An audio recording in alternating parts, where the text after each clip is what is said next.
భారీ నష్టాలతో ముగిసే స్టాక్ మార్కెట్స్ జపాన్, అమెరికా, తైవాన్లో ఆర్థిక మాంద్యం ఎఫెక్ట్తో భారత్ స్టాక్ మార్కెట్లు కుప్పకూలాయి. 2222 పాయింట్ల నష్టంతో సెన్సెక్స్ ముగిస్తే నిఫ్టీ 662 పాయింట్లు డౌన్ అయింది. దీంతో దాదాపు 14 లక్షల కోట్ల రూపాయల సంపద ఆవిరైనట్టుగా తెలుస్తోంది. అసోసియేట్ ఎడిటర్ సుకుమార్ లైవ్ లోనే ఉన్నారు, మరిన్ని డీటెయిల్స్ అందిస్తారు. సుకుమార్, రీటైల్ ఇన్వెస్టర్ ఈ సమయంలో ఏం చేయాలంటారు?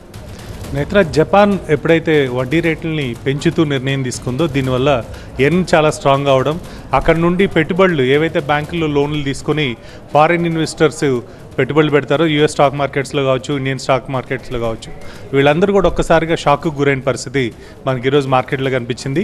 నిక్కై దాదాపు 12% కోల్పోయి నిక్కై క్లోజ్ అయితే, అంటే మనకి జపాన్ మార్కెట్ క్లోజ్ అయితే ఆ ప్రభావం ఏషియన్ మార్కెట్స్ మీద, ఎస్పెషలీ ఇండియన్ స్టాక్ మార్కెట్స్ మీద గత బడ్జెట్ వరకు కూడా మన మార్కెట్లు చాలా స్ట్రాంగ్గా ఉన్నప్పటికీ కనిపించినా కూడా ఒక్కసారిగా అమ్మకాల ఒత్తిడిని ఎదుర్కొన్నట్టుగా మనకు స్పష్టంగా అర్థమవుతుంది. ఇందులో ఈరోజు బల్క్ ట్రేడ్స్ అంటారు, అంటే అతి భారీ ఎత్తున స్టాక్స్ని అమ్మే ఫారిన్ ఇన్స్టిట్యూషనల్ ఇన్వెస్టర్స్ ఎవరైతే ఉన్నారో వాళ్ళు ఈరోజు సెల్ ఆర్డర్స్ పెట్టారు. కాబట్టి మార్కెట్లు కాస్త కోలుకున్నప్పటికీ మళ్ళీ మధ్యాహ్నం నుండి అమ్మకాల ఒత్తిడే మార్కెట్లో కనిపించింది.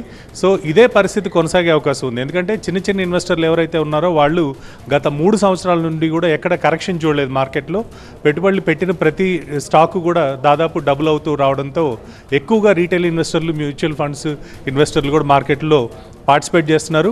వాళ్ళందరికీ కూడా ఇది ఒక షాక్ లాగానే చూడాలి. ఎందుకంటే జపాన్ మార్కెట్లు దాదాపు 1987 తర్వాత ఇంత భారీ ఎత్తున మండే రోజు బ్లాక్ మండే అంటూ అక్కడ పడిపోవడం, ఆ ప్రభావం మన మార్కెట్ల మీద పడడం, తద్వారా యుఎస్ మార్కెట్లు కూడా ప్రస్తుతం మనం కనుక గమనిస్తే 600 పాయింట్లు నెగిటివ్గా ఉన్నాయి. ఎందుకంటే గత వారం జాబ్ డేటా మనకి నెగిటివ్గా వచ్చింది. అదే కాకుండా క్రూడ్ ధరలు అనూహ్యంగా ఎప్పుడైనా స్టాక్ మార్కెట్లు కుప్పకూలితే క్రూడ్ ధరలు పెరుగుతాయి, పెట్రోల్ డీజిల్ ప్రైస్ పెరుగుతాయి. కానీ అందుకు భిన్నంగా 6 నెలల్లోకి క్రూడ్ ధరలు వస్తున్నాయి. అంటే దీన్ని బట్టి చూస్తే అమెరికాలో రెసిషన్ రాబోయే రోజుల్లో గట్టిగా ఉండబోతుంది అనేది మాత్రం ఒక సంకేతం కింద అందరూ చూస్తున్నారు. మరోవైపు ఫెడ్ రిజర్వ్ కూడా వడ్డీ రేట్లు పెంచే విషయంలో కీలకంగా ఈ వారం నిర్ణయం తీసుకునే అవకాశాలు కూడా మనకు కనిపిస్తున్నాయి.